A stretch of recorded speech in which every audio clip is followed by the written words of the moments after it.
Boys and girls, ladies and gentlemen, children and toddlers, welcome back to our third episode of Tiger Hawk Sports Podcast. There's plenty in store for you guys today as we have another segment of Rip the Rankings.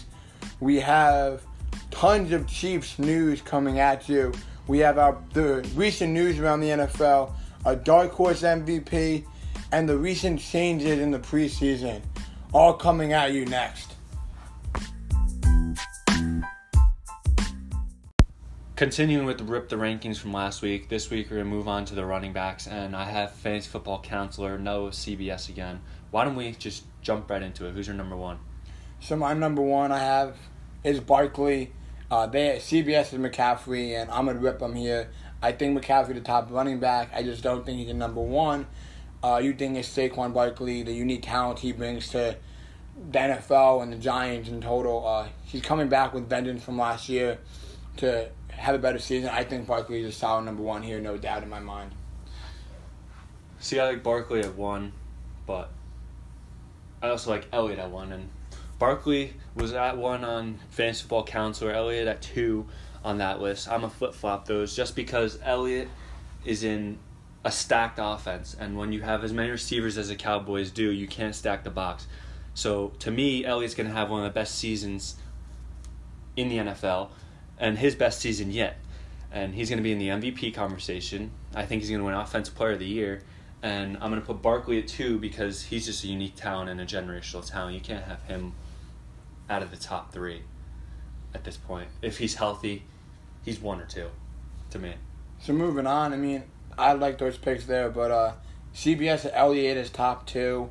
And I think Elliott is definitely a top talent. I just wouldn't consider him top two or three. So I got McCaffrey and Henry as McCaffrey 2, Henry at 3. I see McCaffrey having a similar to last year with the new young coach. He's another stud. He's great out of the backfield, so he gives a lot of different elements to the Panthers offense. And then you have Henry, the guy's a beast. You saw what he was able to do last year, especially in the playoffs against the Patriots and those type of teams. So if he comes back to that talent, he's definitely a top 3 running back coming into the season. I think Henry's a top 5 running back. I wouldn't put him in top 3 just this year. Obviously last year he was unbelievable. Carried the Titans all the way to AFC Championship. But my 3-4 are the same as Fantasy Football Counselor, who have McCaffrey and Henry at 3 and 4. McCaffrey is the best receiving back in the NFL. The way he can catch the ball, take it to the house in the blink of an eye, it's unbelievable. And Henry, the power he runs with, his size, he's a top 5 running back. I just don't see him in the top 3 this year because I think the Titans are going to take a little step back. I don't think they're going to make the playoffs this year, but Henry's still going to be their guy. He's still going to be the reason the Titans are talked about. So he's in my top 5. He's at 4 for me.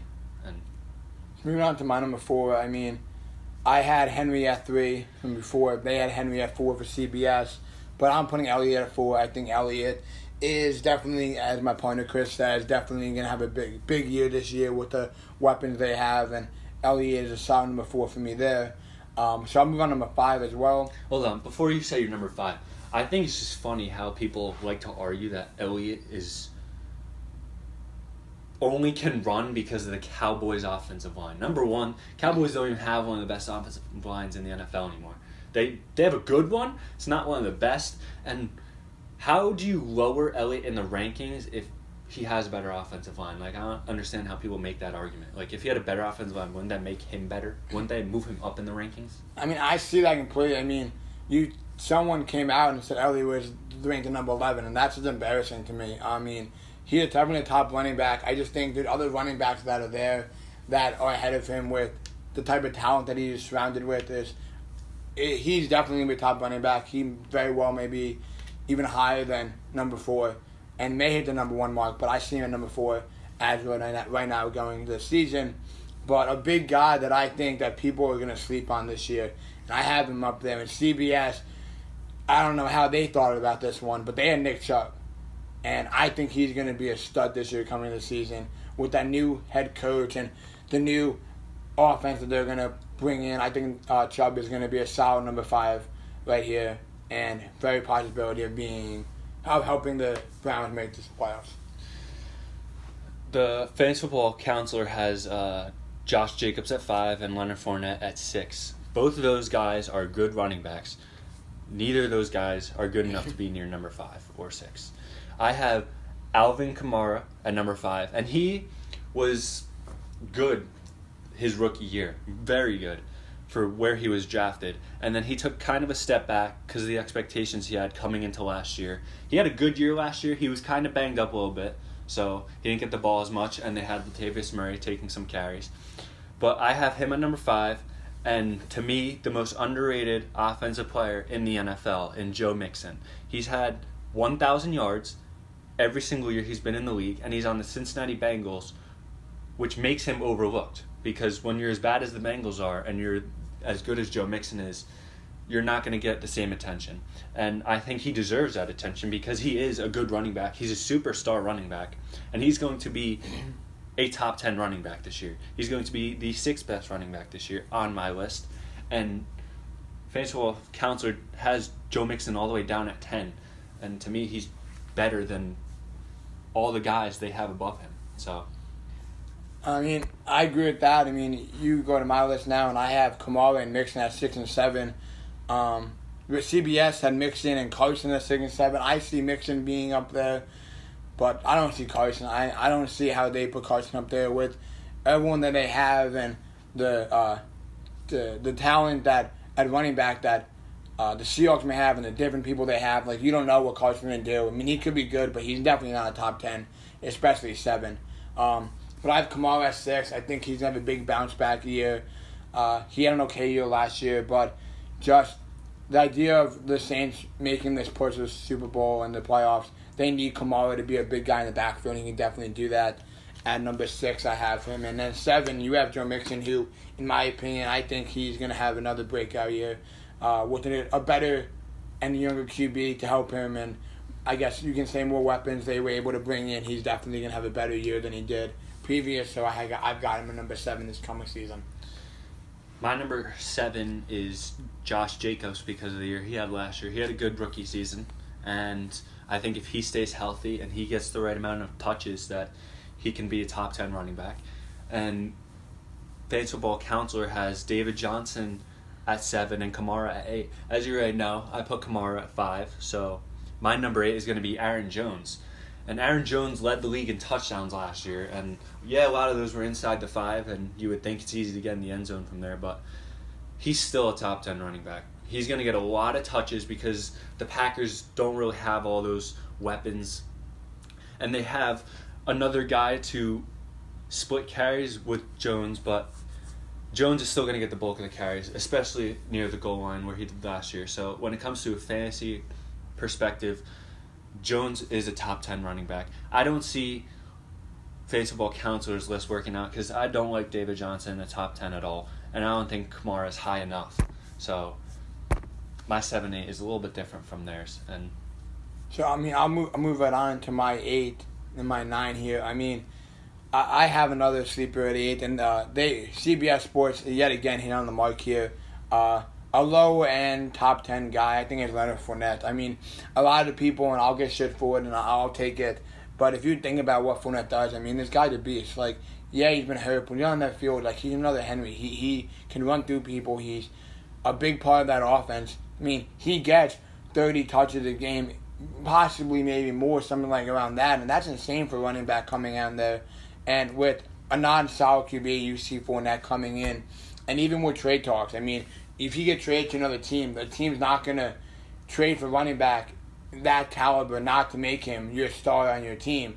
So I have Fournette at 8 there. And then I have Jacobs at 9. I think he's going to have a great year coming in with Gruden as head coach. I love him as the head coach there. I think he's doing good. CBS had Gurley. I think Gurley's going to be better than he was last year, being top 10. And my 9 and 10 might be more surprising than Elliott at 1. I have Nick Chubb at number 9, and a lot of people have him in the top 5. I just don't see it because the Browns are supposed to be a passing offense with Odell and Jarvis and then getting Austin Hooper. And on top of that, they already have Kareem Hunt to share the backfield with Nick Chubb. I just don't see him being a top 5 running back. And then my number 10, I have not seen him high on many lists. I have Le'Veon Bell at 10.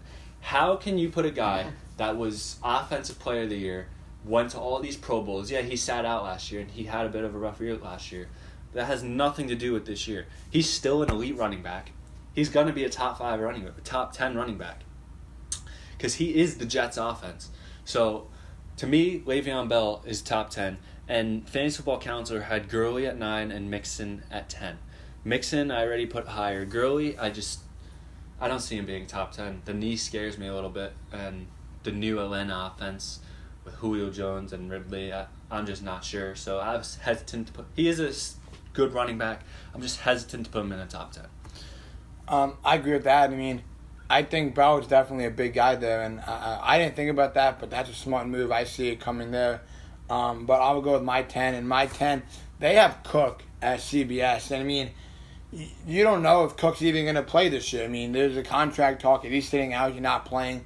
I mean, if he plays, he'd definitely be a top 10 running back. But if you're talking about him coming into the season, like, I don't see him playing, and nor if I see him playing, I don't think he's going to make a big enough impact in these top 10 as other running backs might.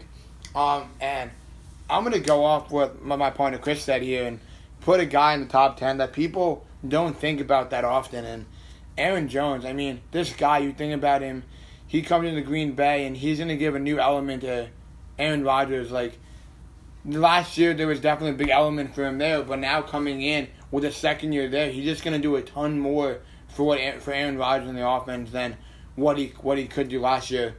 So now that we finished the top 10 and our rankings, we have always, and we will do a sleeper every single time. So I'll go with my sleeper. And like I said, I think Cook, if he's healthy and he gets that contract signed, he'll definitely be a top 10 running back and possibility to be a top 10 running back. So I have him as my sleeper, and he's done great things in Minnesota, so I don't see why he will not be a solid sleeper going this. And before I move on to my sleeper, I just want to point out that the sleepers we're choosing are ones that we think are being slept on in the top 10. So, like, Noah's Dalvin Cook, I think it's reasonable, but the contract situation just scares me. I think it's going to turn out like Melvin Gordon from last year. With that, my sleeper is Austin Eckler. And he tweeted recently that people should choose him in fantasy because he's going to be that guy. And I'm balling with it. I think Austin Eckler could possibly be top 10. He's not in my top 10. I mean, I love that pick. I mean, last year when you talk about Melvin Gordon and Dalvin Cook in similar scenarios, I mean, he took on that role and roll with it for quite some time until Melvin Gordon came back and his role lessened. But without Melvin Gordon even in the picture, I see Austin Eckler going further. But as we talk about Cook not going out, like, do you think the backup running back, I don't even know who it is it Alexander Madison, right? Is he going to take on that what Eckler is going to have if Cook sits out, or are they going to kind of be in trouble in the backfield now?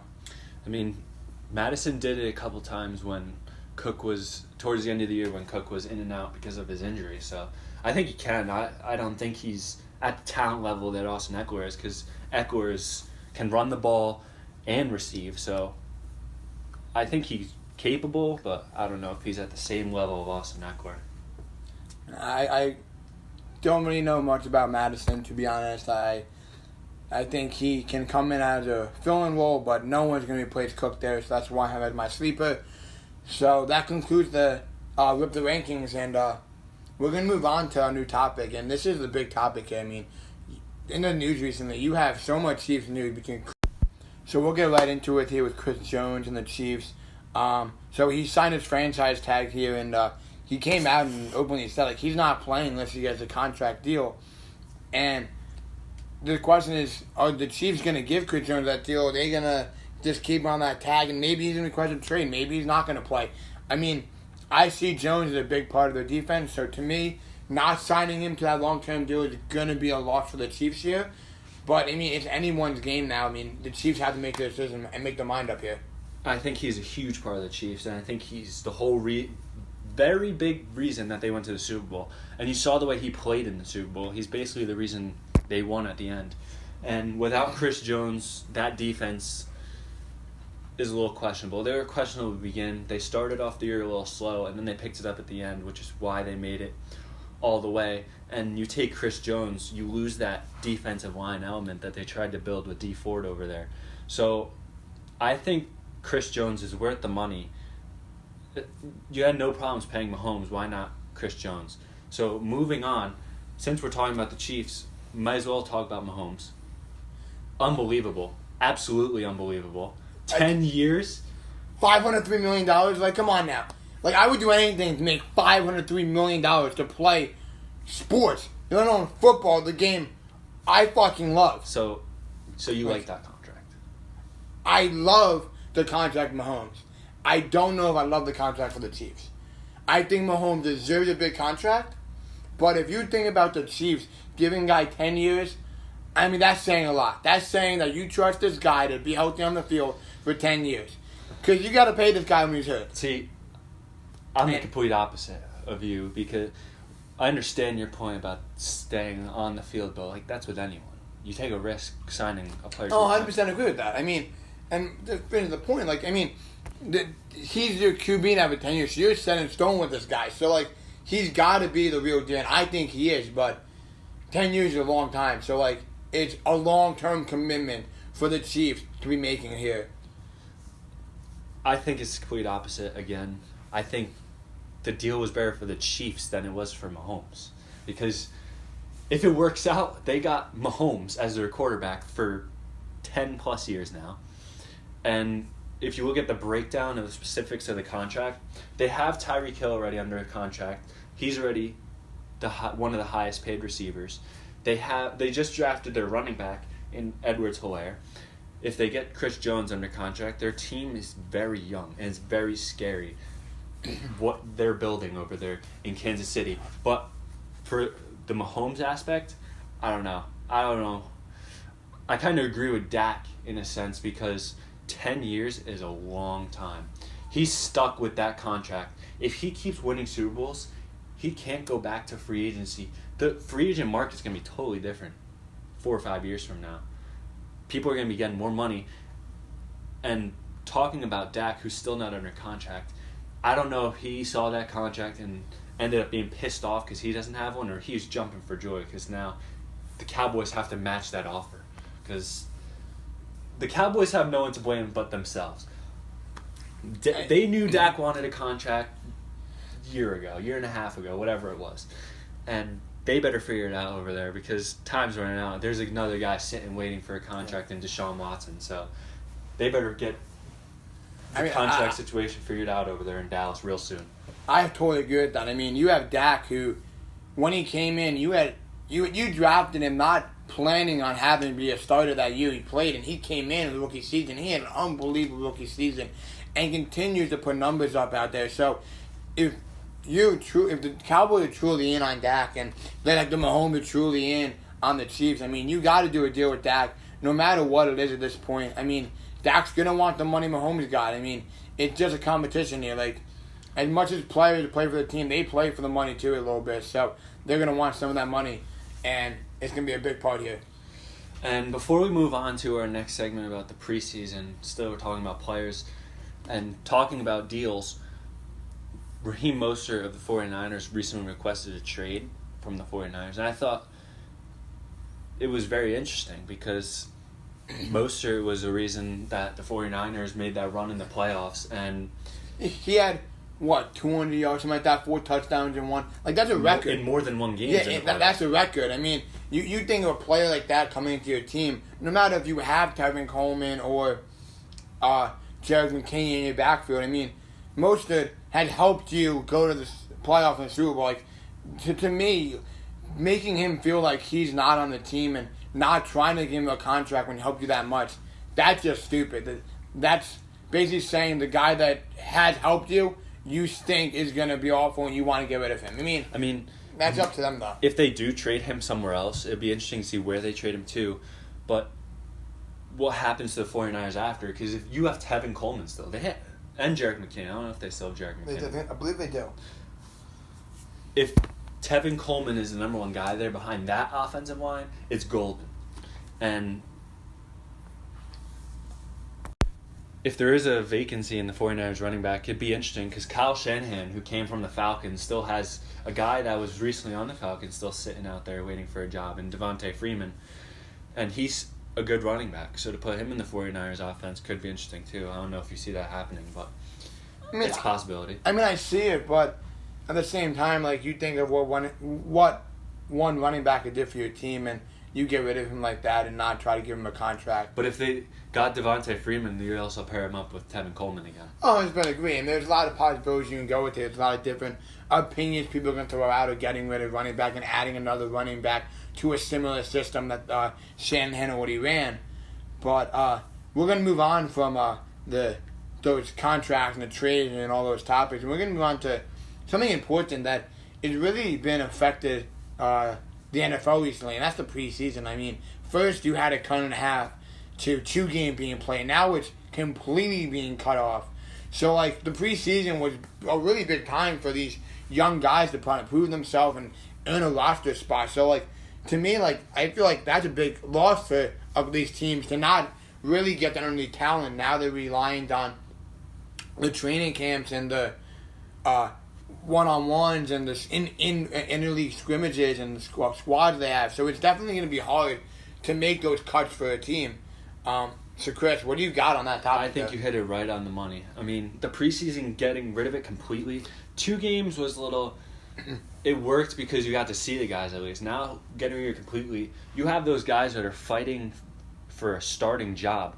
Like, the Chiefs drafted Hilaire, and the Lions with DeAndre Swift. They're fighting guys for their starting job. Like, Swift is fighting with Kerryon Johnson for their starting job, and all the QBs, Ryan Fitzpatrick, Tua, if he could play. You got to see if they're healthy enough to play. All the guys that you didn't get to see and you signed, like the free agents, like, for example, if Clowney gets signed somewhere, the preseason was where you're going to see if he's healthy, if you're going to want to keep him on that 53-man roster. So getting rid of the preseason is huge for NFL teams.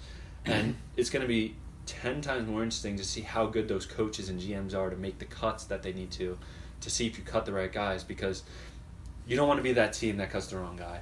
And it's a huge impact on these rosters and for the players especially. I mean, I couldn't agree more with that. I mean, not only if you think about it, you're not just impacting the NFL. I mean, you're impacting these fantasy owners. Like, this is a time that people and the fantasy people who love fantasy football and watch football daily and do analysis, they were going to look at these preseason guys. I mean, that's what I do. I look at preseason guys, and I find my sleepers there. I find the people I think are healthy or not healthy, who I think are a better year, based off games like that. I mean, 1 or 2 plays, you can see a lot. So without that being there, that's a big... 100%. It's a huge fantasy impact, because now you're not going to be able to see those sleepers, and it's going to be tough to choose. But moving on, we have another segment. We are always going to start off with a prediction segment and end with a prediction segment. And this week we're going to do our Dark Horse MVP predictions. So who is your AFC Dark Horse MVP candidate? So this is a big one here, and this is a real dark horse, and people can give me shit for it. My partner may even give me some for it. But I'm going Big Ben here. And you think about a guy who's coming back to an offense that, to be honest, if they did decently good with Mason Rudolph as their QB and Duck Hodges, what Big Ben can do in that offense, yeah, he's old, I know. But there's pieces on that team that are surrounding Big Ben to have the season that he's capable of having. No. Guaranteed. I'm not saying he's going to be the MVP, but is it someone you should look out for? Because you think about the pieces. You have James Conner there as running back. You have Juju Smith-Schuster, who's the top wide receiver in this coming league. You have Deontay Johnson, who had a pretty decent league last year. You have Claypool they just got. And they brought in a solid tight end, Eric Ebron. With Mike Tomlin as the head coach and what Big Ben has already done, he is definitely coming back with vengeance to be a dark horse MVP coming in the season. I completely disagree with that statement, because how can you... MVP is most valuable player, you know that, right? In the AFC. We're just doing the AFC. MVP means, like, the league. We split up AFC, yeah, but Big Ben, are you kidding me? I could have chosen our MVP not even on offense. Like, I think TJ Watt has a better chance of being MVP than Big Ben. I'd be embarrassed to put Big Ben as the dark horse MVP. My AFC dark horse is Josh. No. Before you get into yours, you got to think about the team surrounding. Yes, it's. But, I don't care about the team surrounding him. But wait, I know his team surrounding him, and they all get hurt too. James Conner can't stay on the field. Juju lacks staying on the field as well. Yeah, the Steelers are going to be good. They are my sleeper team. But I don't think we're talking about a player, not a team. But you're Big Ben is not about a dark top. horse, which means sleeper. We mean someone that if he is back to what he is, I understand that, and there's still more guys you could have picked over Big Ben. Like, for me, my AFC guy is Josh Allen. He brought the Bills to the playoffs, and he's overlooked all the time. That's why he's my dark horse. He got Stephon Diggs to help him out. I'm not talking about the Bills. I'm talking about Josh Allen. You're talking about the Steelers. No, I was talking about what Big Ben and the Steelers had. So, yes, I'm talking about the Steelers, but I'm already talking about Big Ben and the weapons he has. So you're talking about Diggs and Allen? So no, I'm saying Allen. I'm saying Diggs helps Allen. The receiver helps Allen. The receivers help Big Ben. Coming back from injury, you can't tell me Big Ben is not going to go down in the great quarterback history. So he's going to add. He's going to add to his book. But this is not by history. having another great season. I'm not talking about his career. I'm talking about 2020 coming off an elbow injury and all those guys leaving. You just can't put Big Ben as dark horse. I have Josh Allen. I can and I did. You can't tell me that Big Ben's gonna be a dark. I'd be embarrassed. That's just terrible. Who's your NFC? I mean, we'll go into a good one here, and I swear, if my opponent Chris here says that he's not a top period, I really want to know what he's smoking coming into the season. So I have Kyler Murray, and I've hyped this guy up from day one when we talked about these podcasts, how he's going to be an utter stud coming season. After a great rookie season, winning Rookie of the Year, like, this guy coming in with now adding another weapon to his arsenal in DeAndre Hopkins. There's no chance to me that people underlook Kyler Murray coming into the season as a real considered to be the dark horse MVP. And I think that's a great pick right there for me. I think it's a great pick. I actually think you took that off my paper. You probably cheated off me, didn't you? No, I'm kidding. Anyway, I would even go as far as saying Kyler Murray might not even be dark horse. Like, I think he's just straight out an MVP candidate. Like, he's going to be that good this year to me. But if I had to pick a different dark horse MVP in the NFC, it'd be Dak Prescott. And he had, the second most passing yards last year. Now you add CeeDee Lamb and that offense. You get him under contract. He's happy. He's got his money. He's going to ball out. Cowboys are going to go to the Super Bowl. And you put Dak Prescott as your dark horse MVP. I think there's no other options. I mean, Kyler Murray, Dak Prescott, who else in the NFC is a dark horse? I mean, I don't really see any QBs being a dark horse. I mean, for me, like, when you talk about defensive players, like, I wouldn't consider a defensive player being a dark horse because defensive players come and go. There's definitely studs there. I mean, I see Dak as being a dark horse, but to me, I don't think players got the right recognition from the NFL and they were able to be like an MVP, because we all know that defensive players are very rarely going to be MVP. You have to be absolutely dominant, like carry your team. But if defense players got the right recognition, I'd pick Aaron Donald in a heartbeat as an MVP. Oh, 100%. I mean, he would have won it twice already, yeah, if that were the case. So, to me, it's got to be Dak or Kyler Murray in the NFC. That's the only thing I see there. I mean, as much as I don't see Dak as much as other options there, Kyler Murray is definitely a big dark horse MVP. And like he said, maybe a real MVP. I just still can't believe that you said Big Ben. That was embarrassing. I'm sorry. I mean, you think a dark horse is, and what coming back from injury can do, and the motivation he may have. You never know. Yeah, maybe. But who knows? Maybe Big Ben will get $503 million too, right? Is that what you're saying? I'm not saying at all. Big Ben is. Well, that's the caliber you're talking about. $503 million. That's what an MVP got. Patrick Mahomes. Kyler Murray has the potential to do that, yeah. Dak does. Josh Allen does. Big Ben doesn't. Big Ben's coming back another year with vengeance. Brady was an MVP. Okay. How many Super Bowls he win? A lot. 6. More than you can count on one fucking hand. That's true. You got 5. Big Ben didn't. Big Ben won because of Santonio Holmes. Toe tap. Toe drag swag, baby. Big Ben still won Super Bowl. Nate Burleson. Big Ben back to toe drag swag. Big Ben still won Super Bowl. He won a Super Bowl, yeah. I'm not disregarding that. I'm talking about 2020, though. Talking about 2020. My dark horse MVP, we got Big Ben. I would have put Baker Mayfield. Big Ben, Josh Allen, Kyler Murray, and Dak. Well, my partner keep ranting here, but that ends our show here. I gotta rant because it's terrible. I gotta know when to tell people when they're wrong, and you're wrong. Big Ben will not be even offensive player of the year, MVP candidate. He won't even be discussed as MVP for the Steelers, let alone the league. I will agree to disagree here. When the segment, like I was trying to say before I got interrupted by my partner here, we're ending it. We talked a lot about the NFL and the news that came up. Please check out our Twitter, our Instagram. We're going to be posting more videos, getting into it, and love talking to you guys and getting information out. And we're definitely going to go live soon, and we're going to have you guys ask us any questions. Please ask Noah why he picked Big Ben as MVP, but it is what it is. I'll be happy to answer. Great seeing you guys. See you next week. See ya.